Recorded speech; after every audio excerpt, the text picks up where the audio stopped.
অনেক ব্যথা আর কষ্ট নিয়ে এই মুহূর্তে কথা বলার মতন পরিবেশন আর সময়ও না। কমপক্ষে এতটুকু দূর থেকে দৌড়ায় আইছি, আলেমদেরকে ভালোবাসতো তাই ভালোবাসা নিয়েই দৌড়ায় আইছি।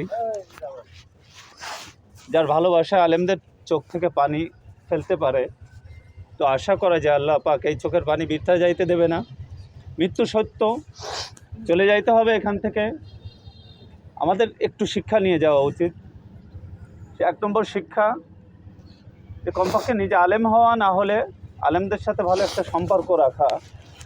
কত বড় সৌভাগ্য যে মারা গেল আর আলেমরা চোখ থেকে পানি ফেলবে, এটা তো একটা সৌভাগ্য, কপাল। আমার মনে হয় এই ভালোবাসার কারণে আমি মৃত্তিকা মসজিদে প্রায় দীর্ঘ 3-4 বছর দায়িত্বে ছিলাম। না শব্দ কখনো বলিনি, মসজিদ কেন্দ্রিক কোনো কথা বললে না শব্দ বলিনি। মানুষটা যেমন বড় ছিল, কলিজাটাও ওরকম বড় দিয়ে ভালোবেসে গেছে, কখনো না বলিনি। আলহামদুলিল্লাহ এই ভালোবাসায় দৌড়ায় হয়েছে খবর পেয়েই। আল্লাহ পাক যেন এই পবিত্র মাহে রমাদানে তাকে, আমাদের যেমন খুশি আমরা তাকে পেয়ে খুশি হয়েছিলাম, আল্লাহ যেন কবর, হাসর, মিজান, ফুলসিরাতেও তাকে খুশি করে দেয়, বলি আমিন। মৃত্যু সত্য, সবারই বিদায় নিতে হবে, আজ অথবা তাই। আজকে আমি এখানে আছি, হয়তো কালকে ওই খাটলে আমিও চলে যাইতে পারি, আপনিও যাইতে পারেন।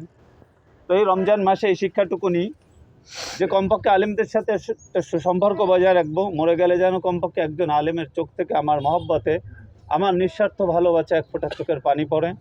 আর আল্লাহ পাক যেন আমাকেও যেমন এরকম একটা চান কপাল দান করে, যে যেন এরকম একটা পারফেক্ট টাইমে যেন আমি চলে যাইতে পারি। জীবনে যেন আর কোনো আশা বাকি না থাকে। মৃত্যু সত্য, চলে যাব, আমরা সবাই আল্লাহর কাছে উপস্থিত হব। আল্লাহ পাক যেন আমাদেরকে পূর্ণ পরিস্থিতি নিয়ে এই কবর যাত্রায় শুভ করে, আমরা সবাই বলি আমিন। আমিন। আর কোন কথা?